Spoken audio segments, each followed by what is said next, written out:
Vamos agora para o segundo aspecto aí do propósito. No segundo aspecto, que eu chamo de vetor sul, nós trabalhamos agora não a etnia, não os aspectos sociais, os globais, sua cultura, sua nação, seu povo, sua comunidade, sua etnia. Agora nós estamos voltando mais para a esfera individual. Nós vamos falar das relações que te formaram. Relações com os pais, ou com os cuidadores, aqueles que fizeram o papel de pai e mãe. Relações da família direta. Quando nós pensamos nessas relações que nos constituíram, a gente chega a uma conclusão de que ninguém vive totalmente isolado. Ninguém está numa ilha deserta sem o contato com nenhum outro ser humano.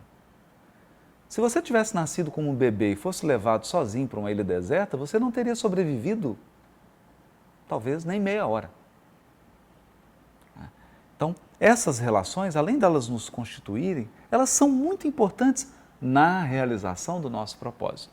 No final, o nosso propósito acaba envolvendo, acaba afetando um conjunto de pessoas. E um conjunto de pessoas estão implicadas na realização do nosso propósito. É isso que eu gostaria que você pensasse. Por isso eu trago algumas ideias. Claro que todas essas ideias aqui estão no meu livro, Propósito, estão lá bem trabalhadas, bem mais. Aqui eu só estou dando uma pincelada, não é? Então, algumas ideias, por exemplo, a ideia de interdependência. Nós não podemos ser dependentes, totalmente dependentes, estou falando do aspecto emocional, psíquico, né? Nós temos que ter uma autonomia, mas nós também não podemos ser totalmente independentes, porque isso afeta profundamente as nossas relações. Então, nós precisamos aprender a construir interdependência. Interdependência é você depende do outro, você reconhece isso, você valoriza isso e você também é um pouco autônomo, sabe construir também a sua vida, o seu pensamento, a sua maneira de ver de uma forma equilibrada. Isso é a interdependência. Outra ideia é a ideia de cooperação. Ninguém concretiza seu propósito sem cooperação. A cooperação é uma lei da vida. Nós só realizamos as coisas através da cooperação de outros seres humanos. E é aqui que ocorre uma coisa muito linda. Os propósitos se encaixam.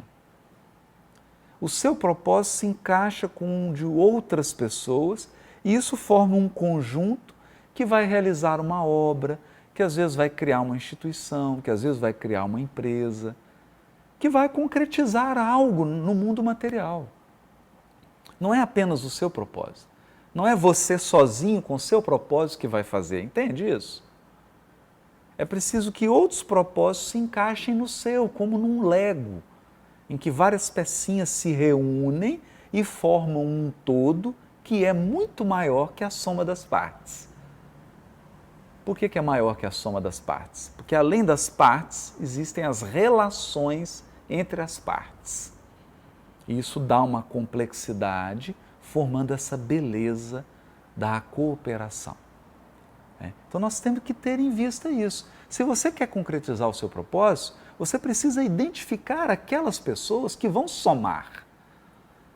Identificar aquelas pessoas que vão contribuir para a realização do seu propósito. Ou pessoas que têm um propósito que convergem com o seu. Isso é cooperação. E outra ideia que eu quero que você pense é da empatia. Né? Se eu quero que o outro compreenda o meu propósito, também preciso compreender o propósito do outro. Essa empatia, essa sensibilidade ao outro atrai a sensibilidade do outro.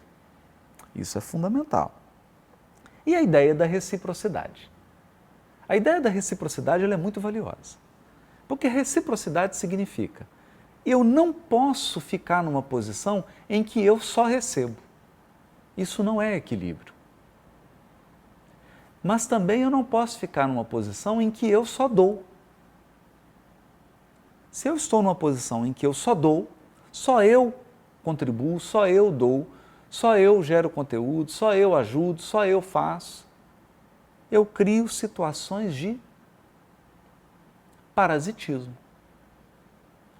Eu começo a ter relações parasitárias e não relações proveitosas, simbióticas, interdependentes.